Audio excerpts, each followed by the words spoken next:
खुलुमबाय आं राकेश रामसियारि नोंथांमोनखौ बर'सा देरहासार चेनेल जाना गासैखौ बरायनाय जाबाय।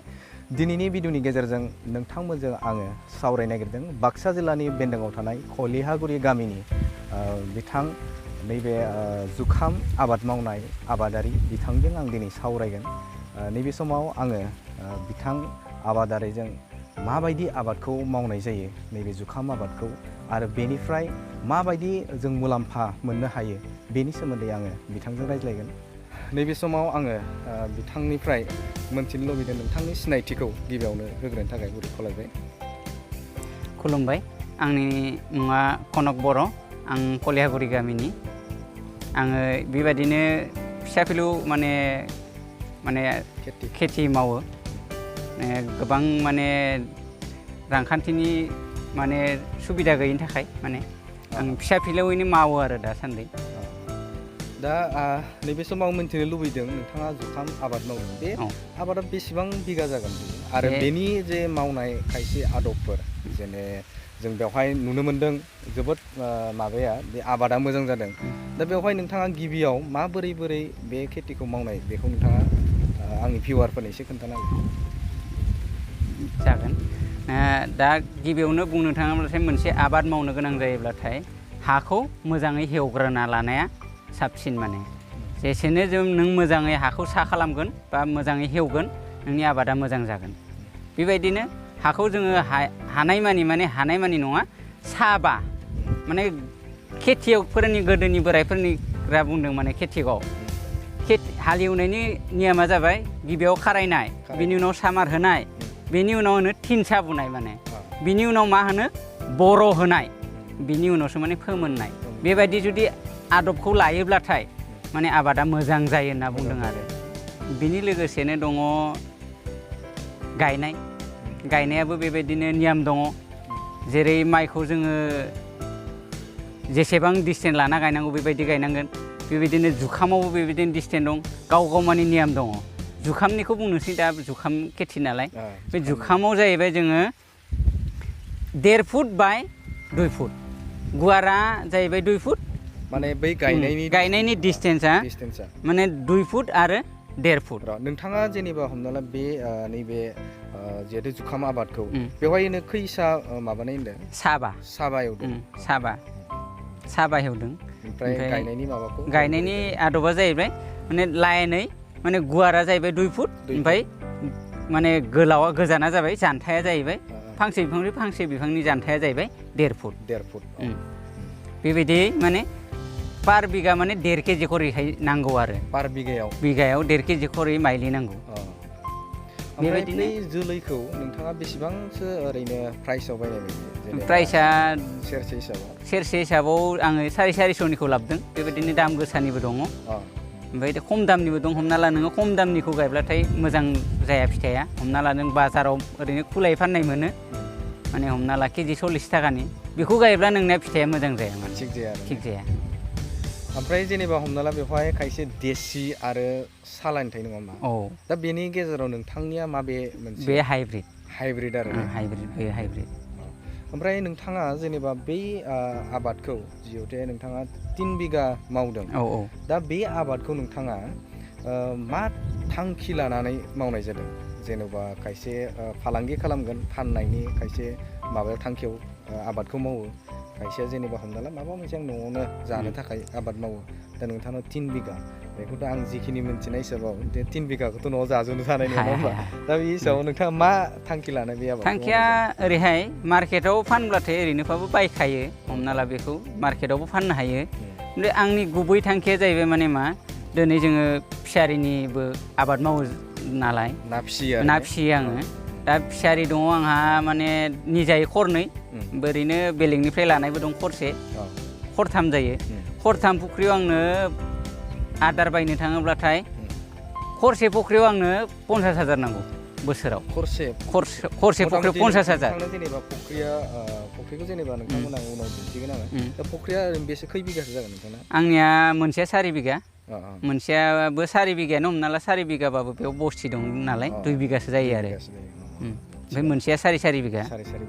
दा बेवहाय जेनेबा हमना ला बैखौ नोंथाङा आबाद बा आदार हिसाबाव नानि आदार हिसाबावनो दा नानि आदार गुबै माबाया दा मा हिसाबाव माबोरै खालामगोन बेखौ एसे फोरमायना होनो गिबियावनो जों गायनायनिफ्रायनो जोङो दा ओइ ग्रास होनना बुङो जायखौ माने आदार गांसो जाग्रा जों मेसेङावथ' जों ओरैहाय गुबुन आदार होआ ग्रासनोल' होखायो गांसो जाग्रानो बे गांसो जाग्रानानो जों बिलाइखौ होयो बिलाइखौ गुरिनिफ्राय माने गांसे गांनै ओरै जायफोरा रालांबाय दं बेखौ होलांबाय दं गुदियाव गांसो जादों बेफोरखौ हाना होदों बेबायदिनो डबल आरो बे फिथाइयाथ' फिथाइ थाखागोन फिथाइखौ जोङो उनावहाय माने दैज्लां सिजेनाव बेखौ माने बेसर साबा होनना बुङो जायखौ माने कयेल होनना बुङो जों बेसर साबाजों मिक्स खालामनानै माने बेखौ सौनानै मिक्स खालामना सोमै होगोन माने बेखौ माने सोमनानै इथ' रानांबाय नङा रानानै राखांनायनि उनाव माने मिलाव सौगोन ओमफ्राय बेजों लोगोसे कयेल लगायनानै नानो होगोन बेसर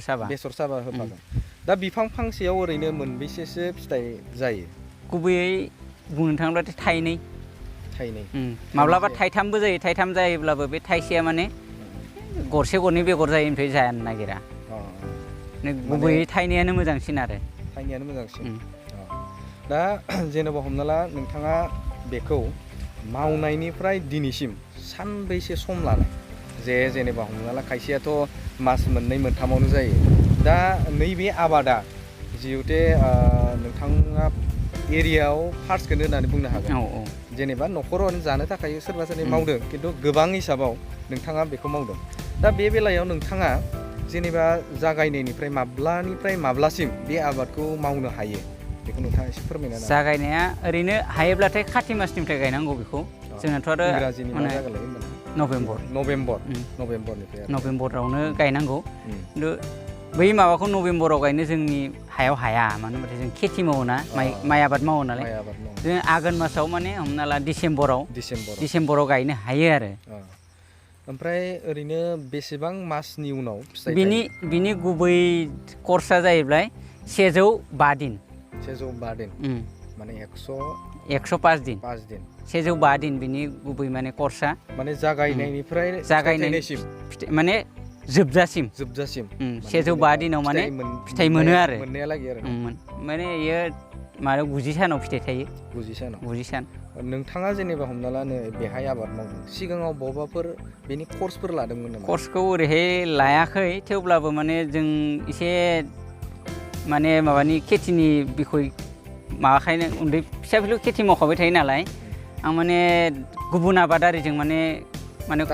टाच खालामदों आरो बेयाव माबायदिहाय मावनाय जायो दा बेबायदिनो बुंनो थाङोब्ला जोंनाव गुबै माबानि खेथि मावनायनि गुबै माबायानो जाहैबाय मुस्लिमफोरजों आं एसे टाच खालामनानै बिसोरनिफ्राय ट्रेनिंखौ लानाय रखम आरो बिसोरनि मथेब्लाथाय गायनायनिफ्राय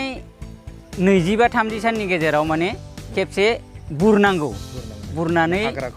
हाग्राखौ हाग्रा गैयाबाबो ओरैनो बुरनानै माने दै होनांगौ दै होखांनायनि उनाव हासार होनांगौ हासार होनानै नेक्स्ट आरो 20-30 साननि गेजेराव आरो खनसे बुरबावनानै दै होनानै माने हासार होनांगौ बिनि उनावनो थायो आरो फिथाइया बे माने सिगांनिफ्राय माने मावनाय आरो कर्स आरो ने बेनिफ्राय बेवहाय जेनेबा दै होनो नांगोन ना नाङा बायदि दै होनांगौ दानिनो होनखालांबाय आङो माने दै होनायनि 20 दिननिफ्राय 30 दिननि गेजेराव दै होनांगौ गायनायनिफ्राय बुरनायनि उनाव दै होनांगौ ओरैनो दैखौ फ्राय होबाय थानांगौ ना मोनसे खननै होबानो जायो माने मोनसे जेनेबा गायनायनिफ्राय बेवहाय जेनेबा खनसेल' माने बा खननै होनांगौ दैखौ खननै दैखौ होनांगौ खननै दै होयोब्लानो बेनि जे गोनांथि जानाय जाजोबो आरो दा जोंनियाव जिहुथे खेथिया नैबे आबाद मावनाया बा नोंथांमोननियाव नैबे जुखाम आबादा जिहुथे सिगाङाव रावबो मावफेराखै दा नोंथाङा बेखौ मावदों दा बे बेलायाव जोंनि हाया माबायदि हाया एसेबां गाज्रि नङा जुखाम आबादनि थाखाय मोजाङानो दा माबायदि जेनेबा हाखौ माबायदिया मोजांसिन जायो जुखाम आबादनि थाखाय मोजां हाया बे एसे बाला थादेरनाय हा जानांगौ माने गुरै जाय हाया माने गुरै थाबाय थायो बेबायदि हा जानांगौ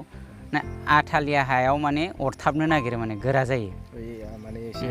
आलथा ना आथा टाइपनि हमना ला दहा हायाव अरथाबो माने गोरा जायो बेबायदिनो किसुमान हा दं जोंनाव क'क्राझार साइडनि हाया बेखौ होनो हागावसिला बेबायदि हायावथ' मोजांसिन जाबावो हागावसिला माबायाव आरोना एसे गोरा माने हागावसिला माने इयाव हेवब्लाथाय बिसोरनिया माने हाया अरथाबफिना बिदियाव मोजां आरोना बिदियाव मोजांसिन दा जोंनियाबो बेबायदिनो दा जोंनि बे एरियायाव जोंनि दा एरियायाव हाफ्रा माने बालासिया हा नोंथांनाव जेनेबा हमना ला सिगांनिफ्राय दासिमहालागै गायनाय जोलै बायनाय एवनाय बेनि खरसा टटेल ओरैनो बेसेबां टटेल खरसाया दा बाजेटआ 3 बिगायाव आं दासान्दि 15,000 जाना दंथ'यो बिगासेयाव 5,000 खरै माने एक्सट्रायै जेनेबा बुरनाय तुरनाय हाजिरा लानानै बुरनायाव हाजिरा बारा थाङा माने बेयाव लाइन बुरनाय जायो लाइन गायनाय जायो नालाय नारग्राखौ लाबबाय हलार मेसिन नङा हलार माने आखाइजों नारग्रा मोनो बेखौ बायना लाबबाथाय 750 लायो बायनायाव बेखौ बायना लाबबाय सासे मानसिया माने सानसेयाव बिगासे बुरनो हायो बिगासे होनबाथ'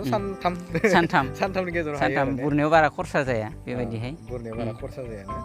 थ' बेवहाय दाख्लैयो जे बिराद बार बारदों नोंथांमोनावबो बिराद बार बारदों ना बेहाय ओरैनो माबायदि बाराव बिफांफोरा बायदों बेयाव बिफां बायदों ना गैथ्राबाबो 10% बिफां बायलांदों बेयाव 10% बिफां बायदों दा बे बेलायाव नोंथाङा जिहेतु खेथिखौ मावदों दा सरकारनिफ्राय माबाफोर मोनथ'वाखै दासान्दि जेबो मोनाखै सरकारनिफ्राय जेबो मोनाखै जोंनाव लुबैयो नामा लुबैनाया ओरैनो जुदि लुबैनांगौआथ' बिटिसि सरकारनिफ्राय लुबैनांगौ बेबायदिल' माने हमना ला आंल' आबाद मावब्लाथाय जाया गासैबो आबाद मावनो हानाय बादियै गुबैयावनो आबाद मावनायनि गुबै गोनांथियानो जाबाय जोंनाव दैनि गोनांथि जायो दैनि गोनांथि जायोब्लाथाय दै जगाननि बिफाना जोंनिया माने सुबिदानि जायाखै मोनसे समाव होबाय जोंनो मटर ल'जोंथ' जोङो माने दैखौ होनो हायाना लाइननि गोनांथि जायो बेबायदिनो दिनै पावार टिलार होदों थिगानो खिन्थु जाय बायदिया मोननांगौ बेबायदिया मोनाखै दा बेबो मोनसे थ' नोंथाङा माबायदि बे आबादखौ मावनानै माबायदि मोनदों बायदि ओरैनो जे नोंथाङा जे एक्सपेक्ट खालामदोंमोन आबादा इसेबां जानांगौमोन दा इसेबां जेसेबां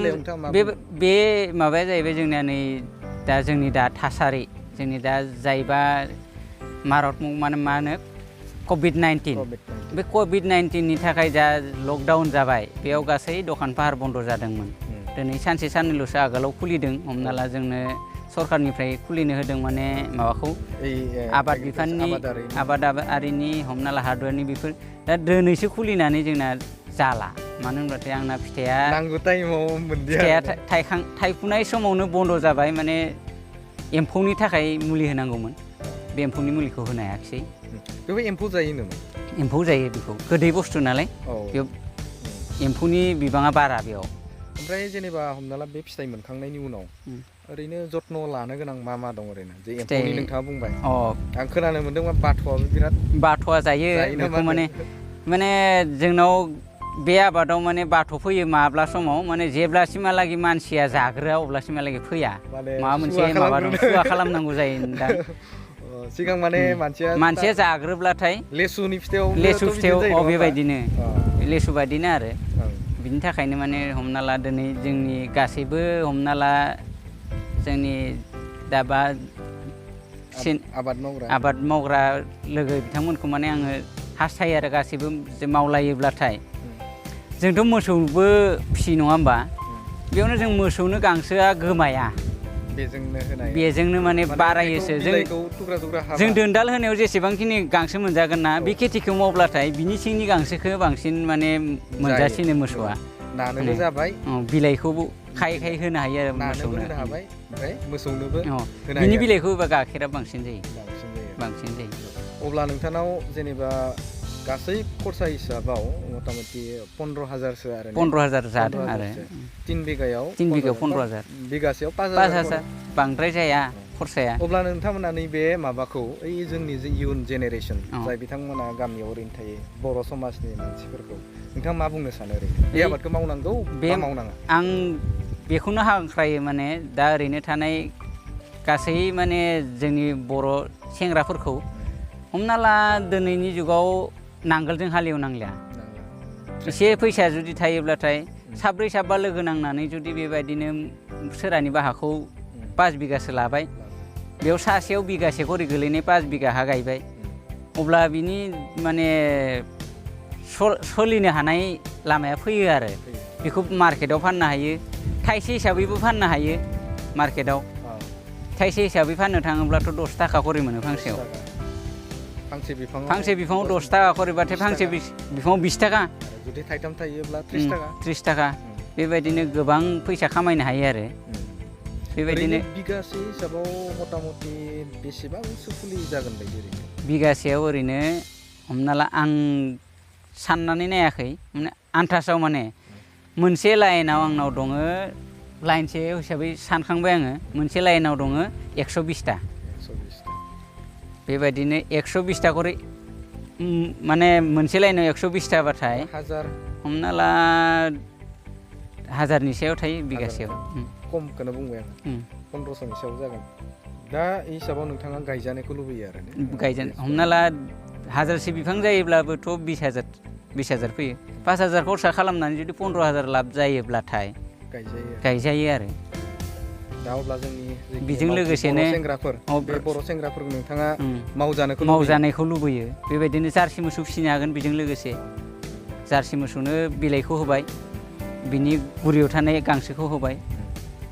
बेखौनो गासैबो सेंग्राफोरखौ माने हांख्रायदों आरो माने बिदिनो खासेल' मावब्लाथाय हमना ला मोसौनिफ्राय हमना ला बारनिफ्राय हमना ला बेबायदिनो मानसिनिफ्राय गोबां माने उसुबिदा जायो गोबां मावलायब्लाथाय बेफोर माने मोनफा मोनफा खम जालांगोन आरो खरसायाबो खमायलांगोन दे अब्ला नोंथाङा जिखिनि आंनि नैबे चेनेलाव नोंथाङा जुखाम आबाद मावनायनि बाथ्राखौ बुंबाय नोंथांखौ आंनि गोसो गोरबोनिफ्राय साबायखर थाबाय खुलुमबाय नैबे समाव आङो खलिहागुरि गामिनि कनक बर' नैबे जुखाम आबाद मावनाय बिथांजों आं सावरायबाय बिथाङा फोरमायबाय जुखाम आबादखौ माबायदि मावनांगौ गिबियावनो नोंथाङा बा नैबे एवग्रोनांगोन एवखांनायनि उनाव हाया जुदि सार्ज जायोब्ला नोंथाङा नैबे जुखाम आबादखौ मेक्सिमाम 1.5 किल' होनना बुंदों बिथाङा माने सेरसे आधा बेखौ गायनांगौ आरो बे माने 1 बा 1.5 फुट 1 फुट बेनि गेजेराव बिथाङा गायनांगौ होननानै बुंदों आरो मेक्सिमाम मोनसे बिगासे हायाव हमना ला 1500टासो फुलि गायनो हायो आरो बेखौ माने 1 बाय 1 मोनसे लारि डिसटेन्स मेनटेन खालामनानै बेखौ गायनांगौ दा बे हिसाबाव बेनि बेनिफिटआ बेखौनो बुंदों बिथाङा जेनेबा दा आबादखौ मार्केटिं हिसाबावबो बेखौ फाननो हायो जुदि मार्केटिं हिसाबाव जुदि फानोब्ला हमना ला मेक्सिमाम फांसे दंफाङाव फांसे नैबे फुलियाव 3 फिथाइ बा थाइथाम फिथाइ थायो दा फिथाइनि थाइनै मोनोब्लाबो जथेस्थ' होनना बुंदों बिथाङा जुदि मार्केटाव जुदि फानोब्ला मोनसे बिबार बा मोनसे जुखामाव 10 थाखा गरैबाबो 30 थाखा आरजिनो हायो होननानै बिथाङा बुंदों आरो बेनिफ्राय बिथाङा बेखौ फोरमायदों जे जोबोद मोनसे इन्टारेस्टिं बाथ्रा बिथाङा बुंदों जा बे आबादखौ बिथाङा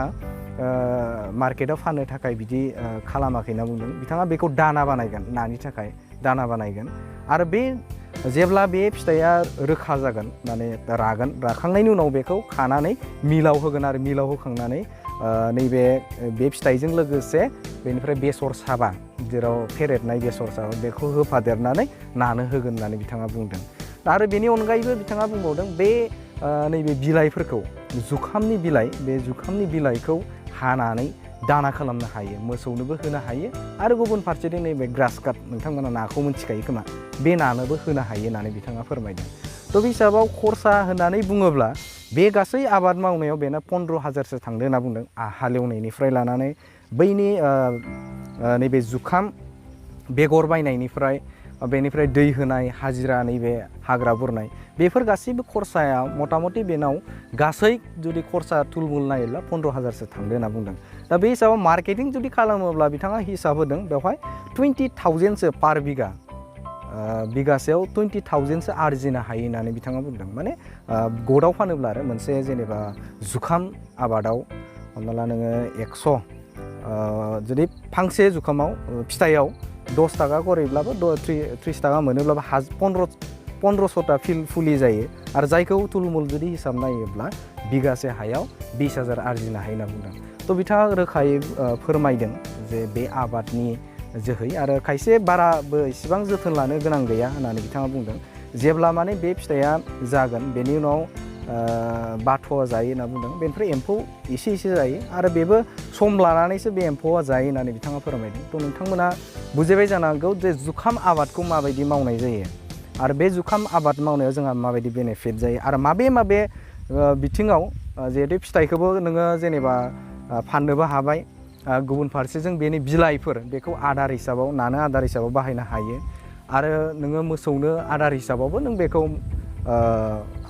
बाहायनो हायो। थ' बे बेलायाव जुखाम आबादखौ मावोब्ला जों बेनिफ्राय गोबां फैसा आरजिनो हायो आरो बिथाङा फोरमायदों मा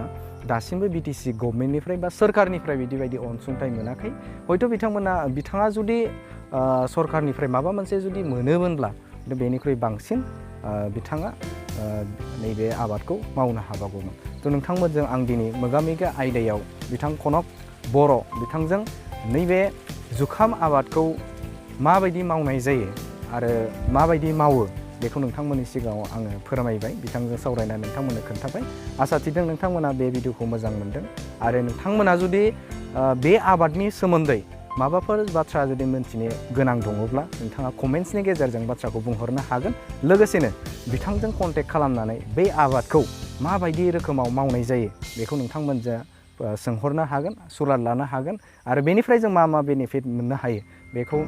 नोंथांमोना बुजिना लानो हागोन। थ' नोंथांमोनखौ आंनि नैबे दिनैनि मोगा-मोगि आयदाखौ नायनायनि थाखाय गासैनिसिमबो साबायखर बावबाय। लोगोसेनो नोंथांमोना आंनि भिडिअखौ मोजां मोनदोंब्ला अननानै शेयार खालामनो थाखाय गुरै खावलायबाय आरो जाय बिथांमोना गोदान आंनि भिडिअखौ नायदों बिथांमोनखौ आंनि चेनेलखौ साबस्क्राइब खालामना लानो थाखाय गुरै खावलायबाय। गोजोन्थों, खुलुमबाय।